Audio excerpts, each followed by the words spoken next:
今天要来打破对于朋友这种东西一切不切实际的幻想。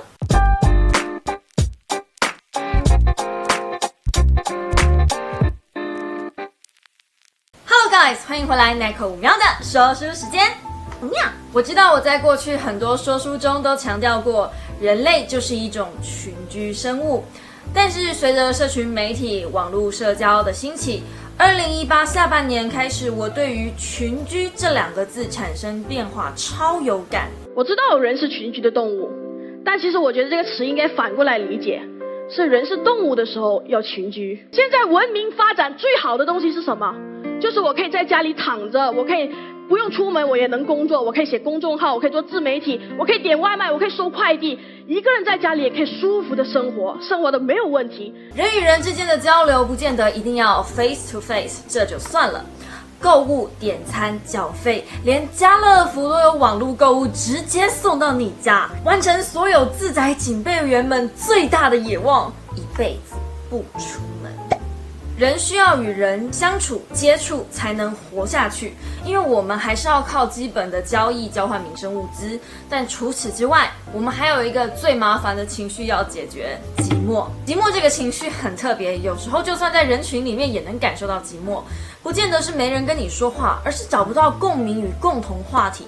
就算欢笑之后嘴角下垂的那个平息点，寂寞就会随即补上。我明白，所以我很讨厌去派对或聚会。这种时候，朋友这种角色就登场了。所谓的朋友，是双方会有十足的认同感，有共同话题，并且彼此能全方位的信任对方。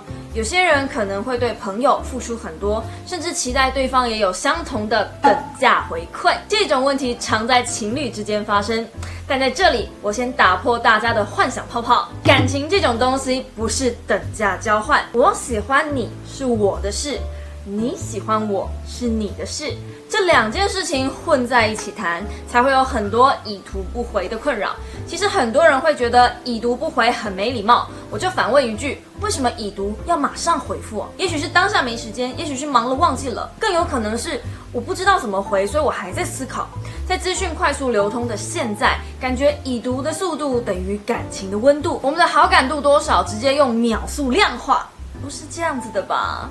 当然，你也可以理解成这是一种在乎，但是这份在乎是出自于压力还是自愿呢？既然提到了同侪压力，就不得不提到现代社会的共通特性——不安。这份不安感来自于社群网络积年累月下来的塑造。想留在小圈圈里，就必须努力跟上话题，努力滑 IG， 记住每个人的动态，才能表示我在乎你。在以前，打卡代表过来过这里，在现在则是大家快看我也有丰富的生活哟！传统引导型的人和内在引导型的人越来越少，反而是他人引导型的人日益增多，因为我们不必靠着跟别人实际相处也能活下去，怕被抛下的心情反而日渐增加，希望能够进一步跟别人有共同之处，导致现在勇于表达自己的人越来越少，有自己思考方式逻辑的人也越来越少，意见领袖的影响力日益增大。你们吃什么我就吃什么咯。今天要看什么电影，你们看什么我就看什么，无所谓。去哪里玩，去哪里玩都可以，看你们喜欢。有没有意见？组织的意见就是我的意见。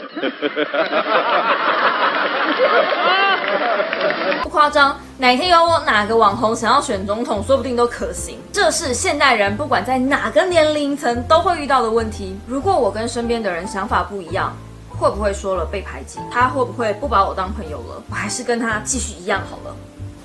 当然，依据每个人所处的情况会有所不同，这个问题不会有统一回复的标准答案。但训练自己圆融，面对不同的意见能够包容倾听，这应该是一个文明社会有的基本素质吧。一直认同别人，无思考的点赞转发，大家的同步率达到100%的状态之下，根本不会有新的思考内容产生。我觉得这首歌解释得很好。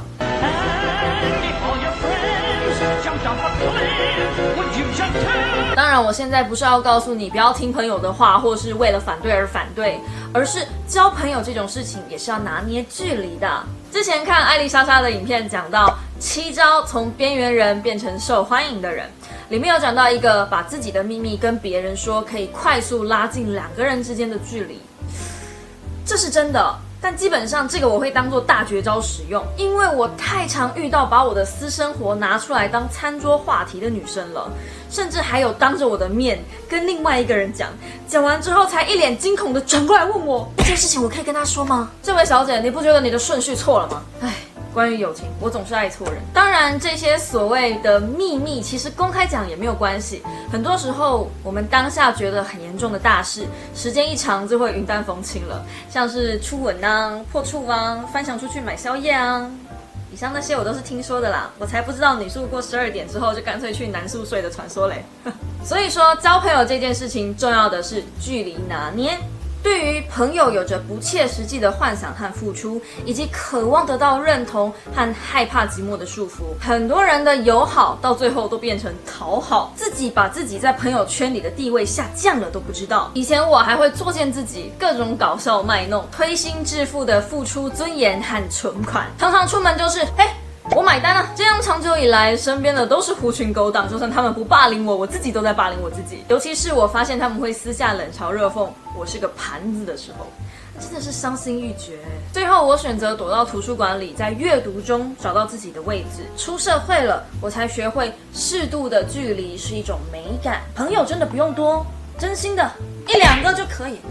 别过度依赖朋友，有些事情我会习惯自己先解决，真的不行才会打电话求救。我觉得就是有这一段的经历，所以我现在的谈吐跟一般人也有一些不一样。不少人问我是不是大陆人，讲话很字正腔圆，但也有可能是因为我真的跟书本相处了很长的一段时间，也在国高中时期一直有朗读和即席演讲的比赛经历，造就了今天的我吧。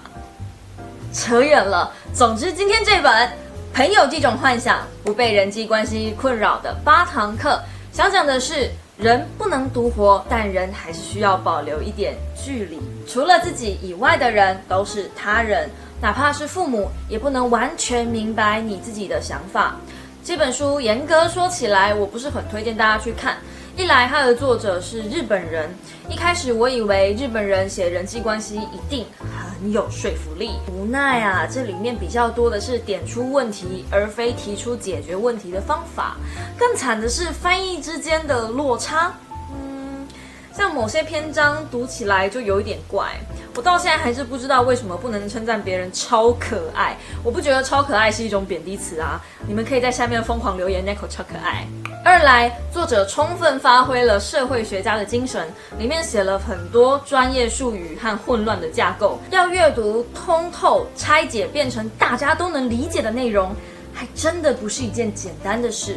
许多章节标题都能拿出来当一个农场文章的 title， 但是真的看进去又觉得这个概念不是跟前面没什么差异吗？一直鬼打墙和灌水，我认真看到睡着2次，但里面不是没有值得学习的地方，我大多都挑出来了，替各位重点整理。1、现代人对于群居的重新定义。网络拉低了见面的需求，增加了不安感。2、感情这种东西不是等价交换，付出的成本不应该算在收礼物的人身上。